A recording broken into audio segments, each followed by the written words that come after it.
They called him an urban legend, a figure born on message boards, written off as fiction.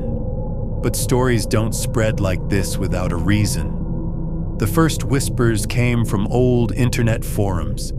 Someone posted strange black and white photographs, children on playgrounds, families at picnics, and in the far background, a tall, thin figure. He wore a dark suit. His arms were impossibly long, stretching past his knees, and his face wasn't there. No eyes, no mouth, no features at all. Just pale, smooth skin where a face should be. The captions told short, clipped stories. Children missing after class trips. Witnesses describing a man who stood too still at the tree line. One survivor said, "We didn't want to go, but he kept pointing." They gave him a name, Slenderman. And once the name existed, the sightings multiplied. The most consistent details never changed. He is tall, 7 to 9 feet, depending on who tells it. He appears in forests, near schools, or abandoned buildings. He doesn't speak, he doesn't run, he just waits. And those who see him too many times change. Some describe blackouts, waking up miles from home. Others claim to hear static in their ears, growing louder whenever he is near. And always, dreams of tall, dark corridors, lined with trees that stretch forever. But the darkest stories are about children. Entire groups disappearing from playgrounds. Drawings left behind. Stick figures with long arms, faceless heads towering above them. The police reports rarely mention him, but the files exist, and so do the gaps. One man, a researcher, tried to gather the accounts.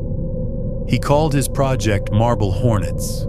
The footage he recorded was fragmented, corrupted, always ending when the figure appeared. But through static and blurred frames, the same shape returned, thin, featureless, standing in the background. Never moving, always closer the next time. The patterns repeat across every version of the story. Slenderman doesn't chase you. He doesn't need to. The more you notice him, the closer he gets, until you start to forget things, until the missing time swallows hours, until the static drowns out your own thoughts. People say if you look into the woods at night and feel watched, it's already too late, that you'll see him only once in the corner of your eye. And after that, more often, until he is no longer in the distance, but right behind you. Some insist he's just fiction, that he was created as a contest entry on a forum, nothing more. But stories don't gain this much power by accident. If he was just a photograph, why do the dreams spread?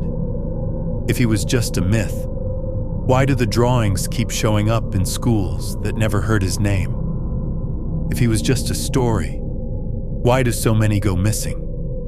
Maybe he was born online. Maybe he was born in the forest long before. Maybe the stories just gave him a name.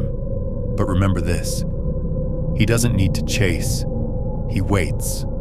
And once you notice him, you carry him with you. In the static, in the silence, in the space